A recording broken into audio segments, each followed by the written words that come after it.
కార్యక్రమాల్లో చురుకుగా పనిచేస్తూ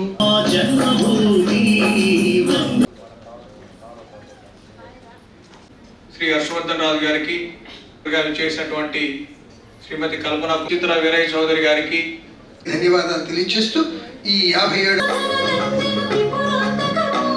అభివృద్ధి పథంలో నడిపిస్తారని ఆశిస్తూ సాధనకు సానుకూలంగా స్పందించి ప్రకాశం జిల్లా గీతానికి దానికి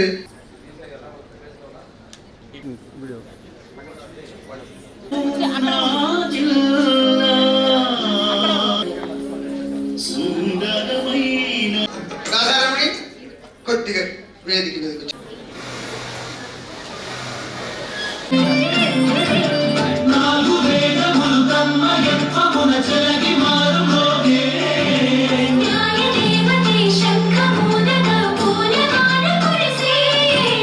రాజమకుటమి ఒసగిలి నవరత్న కాంతిని రాజన సూర్యవంశ సింహాసనం పులకించి చేసే అభివందనం సామ్రాజ్య లక్ష్మీ పాద స్పర్శకి పరవశించిపోయే జగదానందకారక జయ జానకి ప్రాణనాయక శుభ స్వాగతం ప్రియ పరిపాలక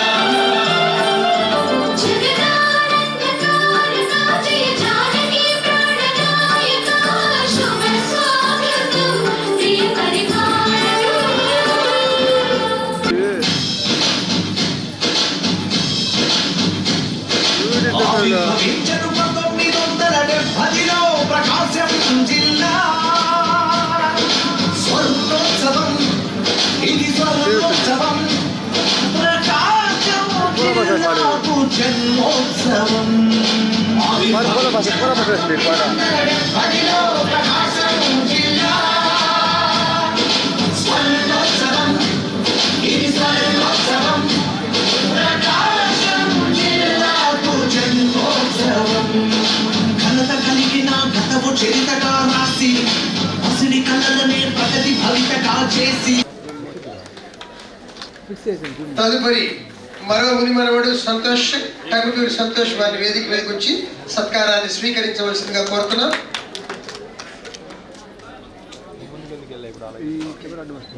నెక్స్ట్ అదొక గాలి. ఆ గాలిని ఏమంటామంటే పడమటి గాలి. ఈ పడమటి గాలి యొక్క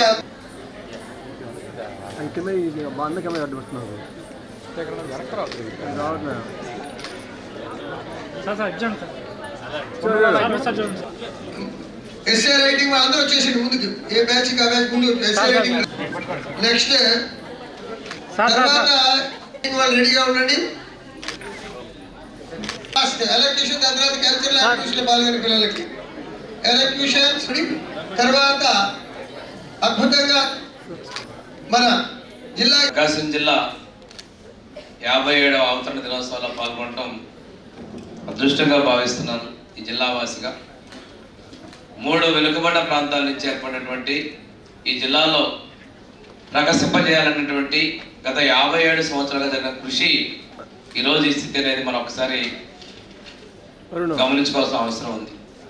ఇప్పుడే పెద్దలందరూ చెప్పారు, ముఖ్యంగా జిల్లా కలెక్టర్ గారు ఈ జిల్లా ముఖ చిత్రం భవిష్యత్తును కూడా ఒక్కసారి ఆవిష్కరింపజేసేందుకు కలెక్టర్ రాజాబాబు గారికి కూడా నేను ధన్యవాదాలు తెలియజేస్తున్నాను.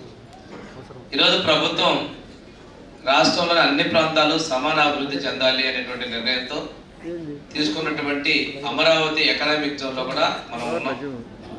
రేపు భవిష్యత్తులో ఈ ప్రాంతంలో హార్టికల్చర్ హబ్ గా చేయాలనేటువంటిది పూర్వోదయ పథకం కింద కేంద్ర రాష్ట్ర ప్రభుత్వాలు సంకల్పించి ఈ ప్రాంతం మంచి రైతులకి అదేవిధంగా పారిశ్రామికంగా అన్ని విషయాల్లో ఉండాలని ఒక నిర్ణయం తీసుకోవడం కూడా జరిగింది. ఇక్కడ తీసుకున్నట్లయితే మంచి గొప్ప గొప్ప కవులు, కళాకారులు, అదేవిధంగా రాజకీయ నేపథ్యం ఉన్నటువంటి వ్యక్తులు, గొప్ప గొప్ప విద్యావంతులు ఉన్నటువంటి ఈ ప్రాంతం ఎక్కడా వెనుకబాటుతనం కాకుండా ఇది అభివృద్ధిలో తోడ్పాటు అందించిన విషయం కూడా మనందరం ఒకసారి తెలుసుకోవాలి. ఆ రోజు అభివృద్ధి కోసం వెనుకబడి ప్రాంతం ఈ మధ్యకాలంలో 2 సార్లు పునర్విభజన జరగటం, ఏది ఏమైనప్పుడు కూడా ఎక్కువ విస్తారంగా ఉన్నటువంటి తీర ప్రాంతం అనేది ఈరోజు మన ప్రకాశం జిల్లాకి ఉంది. దీనిలో పర్టికులర్గా రామాయపట్నం అనేటువంటి పోర్టు అది మొదటి నుంచి కూడా ఆ రోజు విభజన చేసినప్పుడు కూడా మేము ముఖ్యమంత్రి గారు కలపాలన్నారు. ఆ పోర్ట్ అనేది మన యొక్క జిల్లా అభివృద్ధిలో కీలకంగా ఉంటుంది కాబట్టి రామాయపట్నం కూడా తిరిగి మనకు కేటాయించడం జరిగింది. ప్రకాశం జిల్లా ఏర్పడిన తర్వాత ఈ జిల్లా యొక్క గొప్పతనం గురించి, జిల్లా ఎలా ఏర్పడింది అనే విషయంలో చాలా మంది మాట్లాడారు కాబట్టి ప్రకాశం పంతులు గారు చేసినటువంటి కాంట్రిబ్యూషన్ ఏదైతే ఉందో దాన్ని ఈ సందర్భంగా మనందరం కూడా గుర్తు చేసుకోవాలి. ప్రకాశం పంతులు గారు మనందరికీ తెలుసు, స్వాతంత్ర సమరంలో సమర యోధులతో కలిపి వారు కూడా యాక్టివ్గా పార్టిసిపేట్ చేసి తెలుగు ప్రజల యొక్క కీర్తిని పతాక స్థాయిలో చేసేటువంటి ఒక ఘట్టంలో ఆయన ముందుండి నడిపించారు.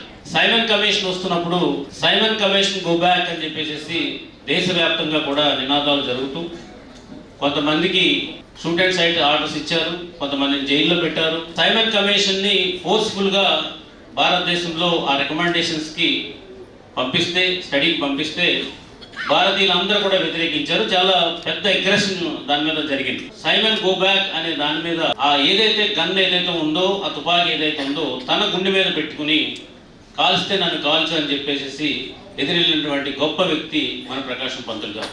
అప్పటికి ఆల్రెడీ ఆర్డర్స్ ఉన్నాయి, షూట్ అండ్ సైట్ ఆర్డర్స్ ఉన్నాయి. ఒకసారి ఒక ట్రిగర్ నొక్కితే ఈరోజు మనం అమరవీరుల కింద ఆయన ఉండిపోయే పరిస్థితి. కానీ అది నొక్కడానికి కూడా ధైర్యం చాలనంత ఇతర ధైర్యాన్ని చూసి అతను వెనక్కి వెళ్ళవలసినటువంటి పరిస్థితి ఉన్నటువంటి దృశ్యం మనకి ఒకసారి గుర్తు చేసుకోవాలి. ఆత్మస్థైర్యము, ఆత్మగౌరవం అనేది చావు కన్నా బెటర్ అని చెప్పేసి ఆ రోజు ముందు నుండి ఉద్యమం నడిపించినటువంటి వ్యక్తుల్లో ఒకరైనటువంటి ప్రకాశం పంతులు గారు.